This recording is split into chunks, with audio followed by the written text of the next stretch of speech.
Hello everyone. आज हम लोग मौजूद हैं मानव नेत्र चैप्टर लेकर, और ये एनसीईआरटी का 11 चैप्टर है और फिजिक्स का सेकंड चैप्टर। तो चलिए इसके ऑब्जेक्टिव्स को देख लेते हैं फटाफट। पहला क्वेश्चन है हमारा, मानव नेत्र के किस भाग पर किसी वस्तु का प्रतिबिंब बनता है? तो मानव नेत्र के रेटिना पर, यानी ऑप्शन डी ठीक है हमारा।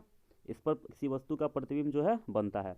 चलिए आगे चलते हैं। सेकेंड नंबर क्वेश्चन है हमारा, तारे के टिमटिमाने की व्याख्या किस सिद्धांत पर आधारित है? तो तारे के टिमटिमाना प्रकाश का अपवर्तन, ठीक है, यानी अपवर्तन के सिद्धांत पर आधारित है। ऑप्शन ए हो जाएगा हमारा, ठीक है। चलिए आगे चलते हैं। 3 नंबर क्वेश्चन है हमारा, नेत्र लेंस की फोकस दूरी अधिक हो जाने पर कौन सा दृष्टि दोष होता है? तो नेत्र लेंस की फोकस दूरी अधिक हो जाने पर जो है हमारा दूरदृष्टि दोष, यानी ऑप्शन बी। आगे चलते हैं। 4 नंबर क्वेश्चन है, नेत्र में किसी वस्तु का प्रतिबिंब बना प्रतिबिंब होता है। तो नेत्र में किसी वस्तु का जो प्रतिबिंब बनता है वो कैसा होता है? तो वास्तविक होता है, उल्टा होता है तथा छोटा होता है, यानी ऑप्शन सी। आगे चलते हैं। 5 नंबर, जो नेत्र निकट स्थित वस्तुओं को स्पष्ट नहीं देख पाता। तो जो निकट स्थित वस्तुओं को स्पष्ट देख नहीं पाता है उस दोष को क्या कहते हैं? तो दूरदृष्टि दोष, यानी ऑप्शन ए। तो ऐसा दृष्टि दोष जिसमें जो है निकट की वस्तुएं साफ नहीं दिखाई देती हैं तो हमारा दूरदृष्टि दोष कहलाती हैं। आगे चलते हैं। 6 नंबर क्वेश्चन है हमारा, श्वेत प्रकाश की किरण जब एक प्रिज्म से होकर गुजरती है तब जो रंग सबसे अधिक विचलित होता है वह होता है। कौन सा रंग है जो सबसे अधिक विचलित होता है? तो जब श्वेत प्रकाश की किरण किसी प्रिज्म से गुजरती है तो जो रंग सबसे अधिक विचलित होता है तो वो रंग जो है हमारा बैगनी, यानी ऑप्शन सी हो जाएगा हमारा, ठीक है। और सबसे कम जो रंग विचलित होता है, तो सबसे कम यानी जो कम की बात की जाएगी तो हमारा हो जाएगा लाल, ठीक है। यानी लाल का विचलन जो है, जब श्वेत प्रकाश किरण जब प्रिज्म से गुजरेगी तो लाल का विचलन जो होगा वह सबसे कम होगा, ठीक है। और सबसे अधिक होगा बैगनी का, ठीक है। चलिए आगे चलते हैं क्वेश्चन नंबर 7 की तरफ। जो क्वेश्चन है हमारा 7 नंबर क्वेश्चन है हमारा कि अपने लेंस की फोकस दूरी को बदलकर दूर या निकट की वस्तु को साफ साफ देख सकने के आँख के गुण को क्या कहेंगे? तो लेंस की फोकस दूरी को बदलकर दूर या निकट की वस्तु को साफ साफ देख सकने के आँख के गुण को जो है हम लोग समंजन क्षमता कहते हैं, यानी ऑप्शन बी, यानी 7 का बी हो जाएगा, ठीक है। चलिए आगे चलते हैं 8 नंबर क्वेश्चन की तरफ। जो कह रहा है क्या, जरा दूरदृष्टा से पीड़ित व्यक्ति का उपचार किस प्रकार के लेंस से किया जाता है? तो जरा दूरदृष्टि से पीड़ित व्यक्ति का उपचार जो है हम लोग बाईफोकल लेंस से करते हैं, ठीक है। आगे चलते हैं 9 नंबर की तरफ। एक स्वस्थ मानव नेत्र के लिए निकट तथा दूर बिंदु होते हैं। तो निकट जानते ही हम लोग 25 सेंटीमीटर, और जो दूर बिंदु होगा वो अनंत होगा, यानी ऑप्शन डी हो जाएगा, यानी 9 का डी। आगे चलते हैं 10 नंबर की तरफ। विभिन्न दूरियों पर वस्तुओं के प्रतिबिंब को फोकस करने के लिए आँख के लेंस की फोकस दूरी परिवर्तित होती है। यानी विभिन्न दूरियों पर वस्तुओं के प्रतिबिंब को फोकस करने के लिए आँख के लेंस की फोकस दूरी परिवर्तित होती है। तो ऑप्शन सी, यानी सिलियरली पेशियों द्वारा, यानी फोकस दूरी को परिवर्तित करती रहती है। फोकस लेंस जो आँख है हमारा, आँख के लेंस की जो फोकस दूरी है ये हमेशा घटती बढ़ती रहती है। तो किसके द्वारा? तो सिलियरी पेशियों के द्वारा, ठीक है। आगे चलते हैं।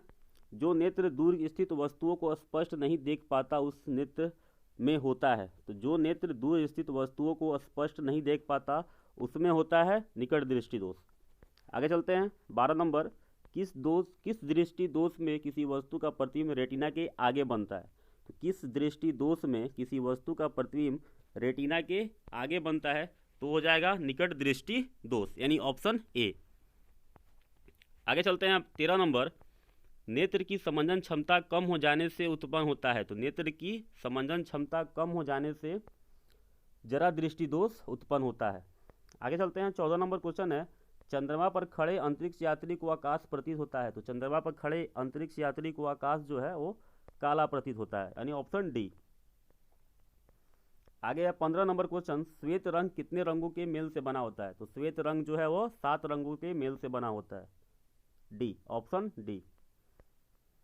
16 नंबर क्वेश्चन है, दृश्य प्रकाश में किस वर्ण का तरंग दैर्घ्य अधिकतम होता है? तो किस वर्ण का तरंग दैर्घ्य अधिक होता है? तो जाहिर सी बात है लाल का। इसीलिए इसका इस्तेमाल जो है खतरे के निशान में किया जाता है ताकि दूर से जो है हमें साफ साफ दिखाई दे सके। आगे चलते हैं। 17 नंबर क्वेश्चन है, इंद्रधनुष का बनना किस परिघटना पर आधारित है? तो इंद्रधनुष का बनना प्रकाश का वर्ण विक्षेपण पर आधारित है। आगे चलते हैं। 18 नंबर, जो नेत्र निकट स्थित वस्तु को साफ नहीं देख सकता उस नेत्र में होता है। तो जो नेत्र निकट स्थित वस्तु को साफ नहीं देख सकता उस नेत्र में दूरदृष्टि दोष होता है। यानी जो नेत्र निकट स्थित वस्तु को साफ नहीं देख सकता है उसमें जो है दूरदृष्टि दोष होता है। आगे चलते हैं। 19 नंबर, किसी कोलाइडी विलयन में निलंबित कणों से प्रकाश के प्रकीर्णन को कहा जाता है। तो कोलाइडी विलयन, निलंबित कण, प्रकाश का प्रकीर्णन, टिंडल प्रभाव, यानी ऑप्शन सी। आगे चलते हैं।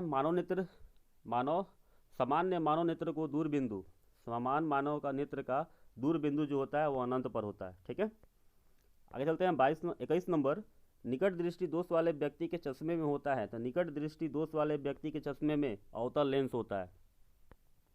आगे चलते हैं 22 नंबर क्वेश्चन की तरफ। मानव नेत्र में उपस्थित लेंस, तो मानव नेत्र में उपस्थित लेंस जो होता है वह उत्तल होता है। ठीक है, यानी ऑप्शन ए। आगे 23 नंबर क्वेश्चन हमारा, निम्न में से किस दृष्टि दोष में नेत्र को क्रिस्टलीय लेंस धुंधला अपारदर्शी हो जाता है? यानी निम्न में से किस दृष्टि दोष में नेत्र का क्रिस्टलीय लेंस जो होता है वो धुंधला और अपारदर्शी हो जाता है? तो हो जाएगा हमारा मोतियाबिंद में।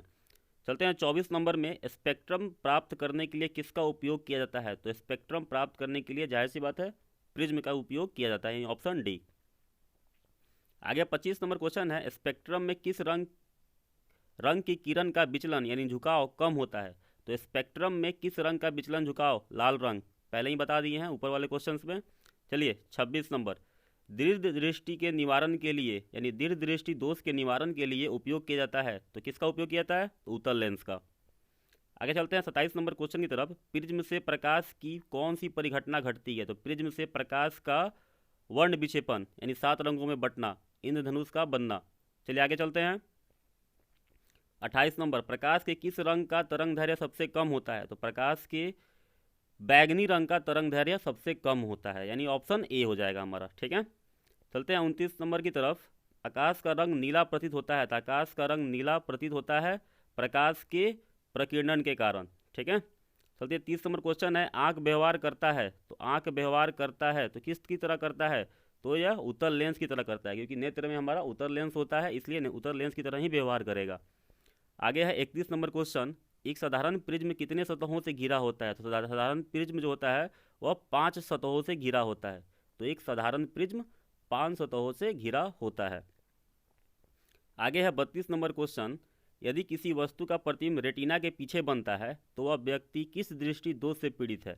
तो रेटिना के पीछे बनता है तो कौन सा दृष्टि दोष?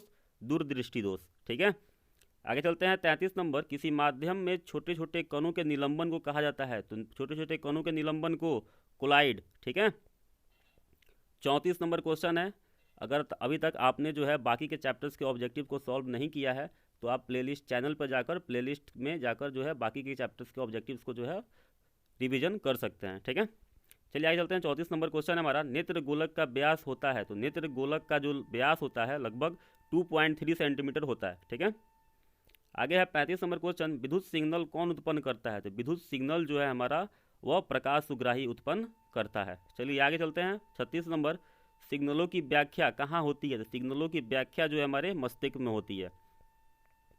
37 नंबर क्वेश्चन है, मानव नेत्र में किस प्रकार का लेंस पाया जाता है? तो अभी बताया आपने कि मानव नेत्र में जो है उत्तल लेंस पाया जाता है।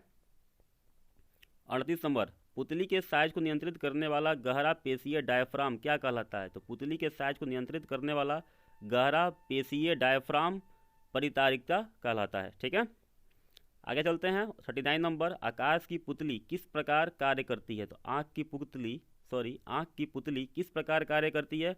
तो आँख की जो पुतली है वो हमारी परिवर्ती द्वारक की भांति कार्य करती है, यानी ऑप्शन डी। आगे चलते हैं 40 नंबर क्वेश्चन की तरफ। कॉर्निया के पीछे एक संरचना होती है जिसे कॉर्निया के पीछे परितारिका। ठीक है, आगे चलते हैं। 41 नंबर, निकट दृष्टि दोष उत्पन्न होने का क्या कारण है? तो निकट दृष्टि दोष उत्पन्न होने का कारण है अभिनेत्र लेंस की वक्रता बढ़ जाना, यानी अभिनेत्र लेंस की जो वक्रता है वह बढ़ जाती है, जिस कारण से जो है निकट दृष्टि दोष जो है होता है, यानी ऑप्शन ए। आगे चलते हैं 42 नंबर क्वेश्चन है, निकट दृष्टि दोष दूर करने के लिए किस लेंस का व्यवहार होता है? तो निकट दृष्टि दोष दूर करने के लिए अवतल लेंस का व्यवहार होता है। आगे है 43 नंबर, आंख में प्रवेश करने वाला प्रकाश की मात्रा को नियंत्रित करता है। तो आंख में प्रवेश करने वाले प्रकाश की मात्रा को परितारिका यानी इसी को हम लोग आइरिस भी कहते हैं, ठीक है। आगे है 44 नंबर, नेत्र में प्रवेश करने वाले प्रकाश किरणों का अधिकांश अपवर्तन होता है। तो नेत्र में प्रवेश करने वाले प्रकाश किरणों का अधिकांश अपवर्तन जो है हमारा कॉर्निया के बाहरी पृष्ठ पर होता है, यानी ऑप्शन हमारा सी। 45 नंबर है, मंद प्रकाश में किसकी शिथिलता से पुतली पूर्ण रूप से फैल जाती है? तो ऑप्शन हो जाएगा हमारा बी यानी परितारिका। उसके बाद चलते हैं 46 नंबर, नेत्र गोलक के गोल होने पर देख पाते हैं। तो नेत्र गोलक के गोल होने पर निकट की वस्तुओं को जो है हम लोग देख पाते हैं। आगे है 47 नंबर, वस्तु को हटा लेने के बाद भी नेत्र पटल पर प्रतिबिंब कितने सेकंड तक रहता है? तो वस्तु को हटा लेने के बाद भी नेत्र पटल पर प्रतिबिंब जो है लगभग 1/10 सेकेंड तक रहता है, ठीक है। आगे 48 नंबर, दृष्टि निर्बंध सिद्धांत का उपयोग कहाँ किया जाता है? तो दृष्टि निर्बंध सिद्धांत का उपयोग जो है चलचित्र प्रक्षेपण में किया जाता है, यानी ऑप्शन ए। 49 नंबर, कॉर्निया के पीछे क्या है जो काले रंग की पेशियों को समुच्चय है? कॉर्निया के पीछे परितारिका, ठीक है। आगे चलते हैं 50 नंबर, आयु में वृद्धि होने पर मानव नेत्र में समंजन क्षमता घट जाती है, यह दोष कहलाती है। तो आयु में वृद्धि होने पर मानव नेत्र में समंजन क्षमता घट जाती है, जिसको हम लोग जरा दृष्टि दोष कहते हैं, ठीक है। आगे है 51 नंबर, कॉर्निया में दोष अर्थात उसके पूर्णतः गोलीय ना होने के कारण किस प्रकार का नेत्र दोष होता है? तो कॉर्निया में दोष अर्थात उसके पूर्णतः गोलीय ना होने के कारण अबिंदुकता होती है, ठीक है। आगे है 52 नंबर, अबिंदुकता नेत्र दोष वाले व्यक्ति के चश्मे में किस प्रकार के लेंस से दोष का निवारण होता है? तो अबिंदुकता जाहिर सी बात है बेलनाकार लेंस लगाएंगे, ठीक है। आगे चलते हैं 53 नंबर, क्वेश्चन है हमारा, कह रहा है क्या कि दोष रहित नेत्र 25 सेंटीमीटर और अनंत के बीच रखी वस्तु को आसानी से देख पाता है। तो दोष रहित नेत्र है, ठीक है, जो 25 सेंटीमीटर और अनंत के बीच रखी वस्तु को आसानी से देख पाता है, इसके बीच की दूरी को क्या कहेंगे? तो दृष्टि परिसर कहेंगे, ठीक है।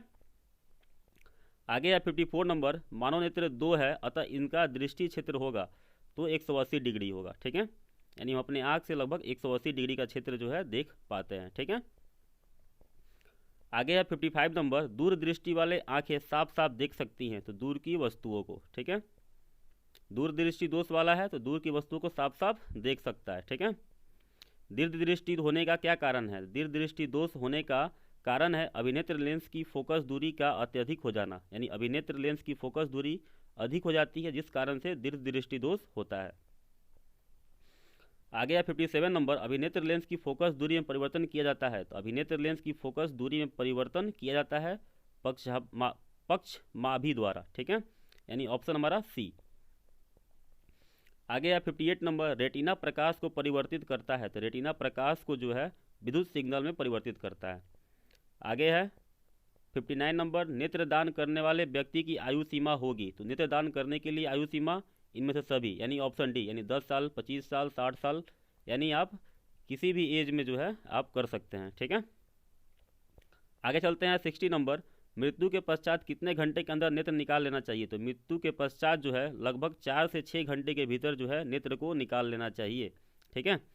आगे है 61 नंबर, इनमें से कौन सा व्यक्ति नेत्रदान कर सकता है? तो जो व्यक्ति जो है हमारा, कहने का मतलब ये है कि बी और सी दोनों, यानी जो व्यक्ति जो है मधुमेह का रोगी है, ठीक है, और दमे का रोगी है, ये भी जो है नेत्रदान कर सकता है। लेकिन संक्रामक रोग से पीड़ित है, अगर किसी वायरस से पीड़ित है तो वह नेत्रदान नहीं कर सकता है, ठीक है। आगे है 62 नंबर, कौन रंग है जिसका खतरे के सिग्नल में उपयोग किया जाता है? ये तो बच्चे को ही पता होगा, लाल रंग, ठीक है। तो अभी तक अगर आपने चैनल को सब्सक्राइब नहीं किया है तो चैनल को सब्सक्राइब कर दीजिए, लाइक कर दीजिए, वीडियो को शेयर कर दीजिए और अपने साथ साथ अपने फ्रेंड्स को भी इस ऑब्जेक्टिव का रिवीजन करवाइए, ठीक है। और बाकी के अगर सब्जेक्ट और चैप्टर्स के अगर ऑब्जेक्टिव्स अगर आपको चाहिए तो आप प्लेलिस्ट में जाइए और वहाँ से आप उसका ऑब्जेक्टिव का रिवीजन कर सकते हैं, ठीक है। आगे चलते हैं 63 नंबर, श्वेत प्रकाश जब प्रिज्म से होकर गुजरता है तो वो जो रंग सबसे अधिक विचलित होता है तो वह होगा बैगनी रंग। ये ऊपर ही क्वेश्चन था हमारा, रिपीटेड क्वेश्चन है ये, देखिए बार बार ये क्वेश्चन पूछा जाता है एग्जाम में। आगे चलते हैं 64। प्रकाश की एक पतली झिल्ली से होकर नेत्र में प्रवेश करता है। प्रकाश एक पतली झिल्ली से होकर नेत्र में प्रवेश करता है, इस झिल्ली को क्या कहेंगे? तो कॉर्निया। ठीक है, यानी कॉर्निया एक पतली झिल्ली है जिससे होकर नेत्र में प्रवेश करता है प्रकाश। ठीक है, आगे है 65 नंबर। प्रिज्म से होकर सूर्य का श्वेत प्रकाश गुजरने पर श्वेत प्रकाश 7 रंगों में विच्छेदित हो जाता है। इसमें लाल रंग के प्रकाश का विचलन जो होगा वह सभी रंगों से कम होगा। ठीक है, ऊपर ही क्वेश्चन था ये कि लाल रंग का विचलन जो है कम होता है। आगे चलते हैं 66। चूजे के दृष्टिपटल में कौन सी कोशिकाएं नहीं होती हैं? तो चूजे के दृष्टिपटल में जो है शंकु कोशिकाएं नहीं होती हैं, यानी ऑप्शन बी। आगे है 67 नंबर। सूर्योदय और सूर्यास्त के समय सूर्य का गोला दिखता है। तो सूर्योदय और सूर्यास्त के समय सूर्य का गोला जो है चपटा दिखता है। ठीक है, आगे है 68। कांच का अपवर्तनांक किस वर्ण के लिए अधिकतम होता है? तो कांच का अपवर्तनांक जो है बैंगनी रंग के लिए अधिकतम है। ठीक है, आगे है 69 नंबर। लाल गुलाब को हरे प्रकाश में देखा जाए तो यह कैसा प्रतीत होगा? तो लाल गुलाब को जो है हरे प्रकाश में देखने पर यह काला प्रतीत होगा। ठीक है, आगे है 70 नंबर क्वेश्चन। प्रकाश का प्राथमिक वर्ण कौन है? तो प्रकाश का प्राथमिक जो वर्ण है हमारा वह तीनों रंग है। जैसे कि मान लीजिए ऑप्शन डी, यानी लाल भी है, नीला भी है, हरा भी है, इसलिए यहाँ पे ऑप्शन डी दिया है, यानी तीनों रंग जो है प्राथमिक वर्ण है। ठीक है, आगे चलते हैं। पेशियों के शिथिल होने पर अभिनेत्र लेंस की फोकस दूरी लगभग होती है। तो पेशियों के शिथिल होने पर अभिनेत्र लेंस की फोकस दूरी जो है हमारा वह 2.5 सेंटीमीटर हो जाती है। ठीक है, आगे है 72 नंबर। अति सूक्ष्म कण किस प्रकार के प्रकाश को प्रकीर्ण करते हैं? तो अति सूक्ष्म कण जो है किस प्रकार के प्रकाश को प्रकीर्ण करते हैं? तो नीले रंग के प्रकाश को प्रकीर्ण करते हैं। ठीक है, चलिए 73 नंबर क्वेश्चन देखते हैं हम लोग। किसी प्रिज्म से होकर गुजरने वाली प्रकाश के लिए आपतन कोण I और अपवर्तन कोण R हो तो निर्गत कोण का मान क्या होगा? तो निर्गत कोण जो कि वो आपतन कोण के बराबर हो जाएगी, यानी एंगल I के बराबर हो जाएगी। तो यहाँ पर जो हम लोग को ये L दिख रहा है, ये बल्कि L नहीं है बल्कि एंगल I है। ठीक है, तो आपतन कोण के बराबर हो जाएगा। तो चलिए आंसर हमारा डी हो जाएगा। ठीक है, यानी 73 का डी। आगे चलते हैं 74 नंबर क्वेश्चन है हमारा। वास्तविक सूर्यास्त और आभासी सूर्यास्त के बीच लगभग कितने समय का अंतर होता है? तो लगभग 2 मिनट का अंतर होता है। ठीक है, तो ऑप्शन बी हो जाएगा। 75 नंबर क्वेश्चन है हमारा। उदय और अस्त होते समय सूर्य दिखाई देता है। तो उदय और अस्त होते हुए सूर्य जो है हमारा वो लाल दिखाई देता है। आगे है 76 नंबर एंगस्ट्रॉन। ठीक है, तो एंगस्ट्रॉन जो है इसका मान कितना होता है? तो इसका मान जो है लगभग 10 का पावर -10 मीटर के बराबर होता है, यानी ऑप्शन ए हो जाएगा। ठीक है, आगे है 77 नंबर। प्रिज्म से प्रकाश की कौन सी परिघटना घटती है? तो प्रिज्म से प्रकाश का जो है हमारा वर्ण विक्षेपण, यानी ऑप्शन सी। 78 नंबर क्वेश्चन है। नेत्र लेंस की फोकस दूरी अधिक हो जाने से कौन सा दृष्टि दोष होता है? तो नेत्र लेंस की फोकस दूरी अधिक हो जाने से दूरदृष्टि दोष। 79 नंबर क्वेश्चन है। किस दृष्टि दोष में किसी वस्तु का प्रतिबिंब रेटिना के आगे बनता है? तो रेटिना के आगे बनता है मतलब निकट दृष्टि दोष में, यानी ऑप्शन ए। 80 नंबर क्वेश्चन है। नेत्र की समंजन क्षमता कम हो जाने पर कौन सा नेत्र दोष उत्पन्न होता है? तो जाहिर सी बात है जरा दृष्टि दोष, ऑप्शन हमारा सी। 81 नंबर क्वेश्चन है। तारों के टिमटिमाते प्रतीत होने का कारण क्या है? तो जाहिर सी बात है इसका वायुमंडलीय अपवर्तन, यानी ऑप्शन ए। 82 नंबर। एक प्रिज्म द्वारा श्वेत प्रकाश के स्पेक्ट्रम में वर्ण विक्षेपण जिस घटना के कारण होता है वह घटना जो है हमारा अपवर्तन कहलाता है। ठीक है, उसके बाद 83 नंबर। किसी कण पर पड़कर प्रकाश के एक अंश के विभिन्न दिशाओं में छितरना क्या कहलाता है? तो किसी कण पर पड़कर प्रकाश के एक अंश का विभिन्न दिशाओं में छितरना जो है प्रकाश का प्रकीर्णन कहलाता है। ठीक है, आगे है 84 नंबर क्वेश्चन हमारा। कह रहा है क्या सूर्योदय और सूर्यास्त के समय सूर्य लाल दिखाई पड़ता है क्योंकि वायुमंडल के कण जो होते हैं वह नीले रंग को बहुत अधिक प्रकीर्णित कर देते हैं, जिस कारण से सूर्योदय और सूर्यास्त के समय सूर्य जो है हमें वो लाल दिखाई पड़ता है। ये आपका शॉर्ट आंसर भी है। ठीक है, तो यहीं पर जो है हमारा ये ऑब्जेक्टिव का जो सेशन है वो ख़त्म हो रहा है। अगर आपने बाकी सब्जेक्ट्स के ऑब्जेक्टिव क्लियर नहीं किए हैं तो उसको भी जाकर जो है आप प्लेलिस्ट से कंप्लीट कर सकते हैं। ठीक है, और फिलहाल जाते जाते चैनल को सब्सक्राइब कर दीजिए और लाइक कर दीजिए, वीडियो को और साथ साथ शेयर कर दीजिए। चलिए, थैंक यू।